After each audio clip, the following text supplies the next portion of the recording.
선내에서 발생한 사고가 아니라서 재해 보상을 해줄 수 없다는 통보를 받으셨나요? 승선하지 않았기 때문에 직무 중이 아니라고요? 이 영상 보시면 그 내용이 달라지실 겁니다. 직업 특성상 승선과 직무에 대한 개념은 우리가 생각하는 것보다 훨씬 범위가 넓습니다.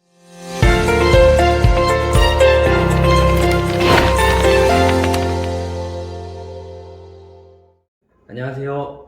호유법률사무소의 박성원 사무장입니다. 이번 시간에는 좀 무거운 얘기를 해야 할 것 같은데요. 해상에서 힘들게 고생하시는 우리 선원분들을 위한 재해사망 보상에 대한 얘기입니다. 국내 또는 해외로 어선이나 선박을 타고 나가 일을 하시다 보면 아무래도 지상에서 일하시는 분들보다는 육체적 피로감과 스트레스가 많습니다. 또한 안전사고도 빈번하게 발생을 하는데요. 바로 판례부터 살펴보겠습니다.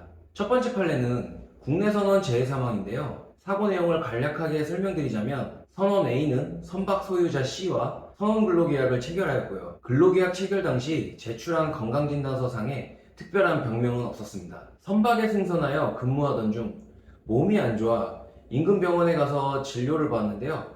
담관 암종 진단을 받게 됐습니다. 1심상의 이유로 사직서 제출과 하선 요청을 하였고 이후 병원에서 최종적으로 간의 신경 내분비 암종, 간 속발성 악성 신생물, 뼈의 전이성 신생물 진단을 받고 치료를 받던 중에 사망하셨습니다. 이 사건에 있어 A측 유가족의 주장은 승무 중 병원에서 전이성이 있는 담관 암종 진단을 받고 하선하여 치료를 받던 중 3개월 이내에 사망을 하였기에 직무 외의 사망으로 유족보상과 장제비를 지급해야 한다고 주장하였고 C측에서는 사직서를 내고 하선하였고 이미 선원근로계약도 만기된 상태였기 때문에 승무 중이 아니라고 주장하였습니다. 또한 승선하기 전 이미 발생하였던 질병이기 때문에 유족보상의 대상이 아니라고 주장을 하였고요. 반대로 해양수산청에서는 직무 외의 사망이 맞기 때문에 유족보상과 장제비를 지급하라는 취지의 심사조정 결정을 하였지만 C측에서는 이에 불복하여 심사청구를 하였고 이 또한 기각 결정을 받게 되는데 결국 소송으로 진행이 됩니다. 선원법 제94조, 제99조상 직무 외의 원인으로 인한 재해일 경우 3개월 범위 내 요양에 필요한 비용을 부담하고 그 3개월 요양기간 중 사망한 경우에는 유족보상을 하여야 한다고 정하고 있습니다. 질병 진단을 받고 하선하여 치료를 받던 중 한 달도 채 되지 않아 사망하였기에 유족보상에 해당이 되는 것이었죠. 또한 이게 과연 승무 중 질병의 발생으로 봐야 하는지 여부인데 C측에서는 질병이 배에서 구체적으로 발생되어야 한다고 주장을 하였지만 법원에서는 승무 중 질병의 발생이란 해당 질병이 승무 중 비로소 인지 내지 확인되었음을 의미한다고 보았으며 선박 소유자가 그 질병이 승무 전에 발생하였음을 증명하지 못한다면 승무 중 발생한 것으로 인정해야 한다고 하였습니다. 장제비 관련해서는요.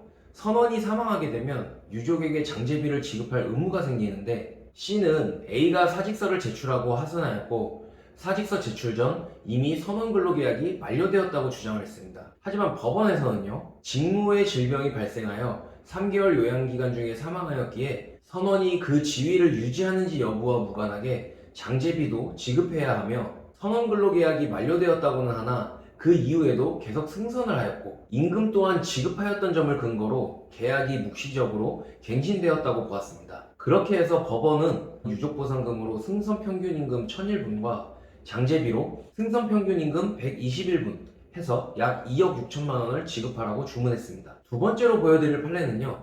해외 취업 선원이 직무상 사망 여부로 1심, 2심까지 갔다가 대법원으로까지 올라가게 됐는데 결국은 선원의 손을 들어준 사건입니다. 해외 선박에서 근무하던 A는 외국 항구에 기항하여 일시 정박하던 중 선원들과 하선하여 저녁 회식을 하러 노래방에 갔다가 선장과 함께 택시로 귀선하는 과정에서 교통사고로 사망하게 되었습니다. 선박 소유자인 C는 사적인 모임에 참석하였다가 발생한 사고이므로 직무상 사망한 경우에 해당하지 않는다고 주장을 하였는데요. 이 사건의 쟁점은 직무상 사망과 직무 외 사망에 있어 유족보상 금액이 현저히 차이가 나기 때문에 과연 직무상에 해당하는지에 대한 판단 여부였습니다. 법원에서는 직업 특성상 승선과 직무에 대한 개념은 우리가 생각하는 것보다 훨씬 범위를 넓게 보고 있습니다. 선원법에 규정된 승무란 기항지에서의 상륙기간, 승선, 하선에 수반되는 여행기간을 포함하며 법원에서는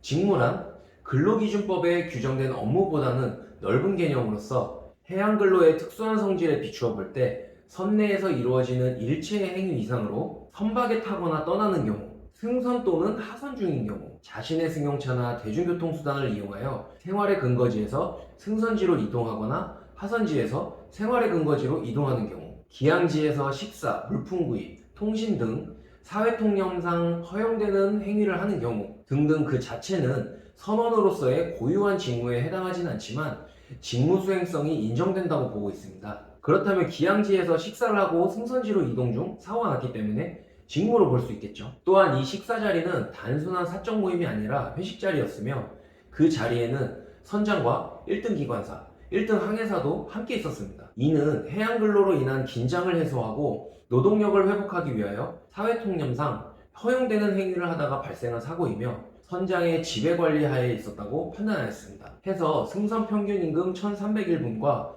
특별보상금 4만 달러, 그리고 장제비로 승선 평균 임금 121분, 해서 총 21만 7,074달러, 원화로 약 2억 7천만 원의 재해보상 지급 판결을 받았습니다. 자, 이렇게 선원재해 사망 관련하여 유족보상금과 장제비 관련한 두 가지 판례를 보았는데요. 지상에서 근무하는 분들을 위한 산업재해보상보험법이 있듯이 선원법, 어선원 및 어선재해보상법, 그리고 해외 취업 선원재해 보상에 관한 규정들이 있습니다. 자, 유족보상은요, 선원이 직무상 부상이나 질병으로 인해 사망했을 경우 유족에게 승선 평균 임금의 1,301분에 상당하는 금액을 보상한다고 되어 있습니다. 직무 외의 원인으로 사망했을 경우에는 1,001분에 상당하는 금액을 보상하고요. 직무 중이냐 직무 외냐에 따라서 유족보상이 300일이 차이가 나기 때문에 이 부분에서도 면밀히 검토하여 직무 중에 해당이 되는지도 확인해 보는 것이 좋습니다. 장제비의 경우는 동일하게 승선 평균 임금의 121분에 상당하는 금액을 보상하고요. 아래 더보기란에 저희 포유법률사무소 카페나 블로그 링크를 통해서도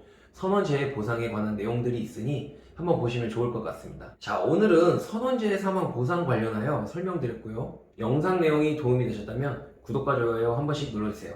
감사합니다.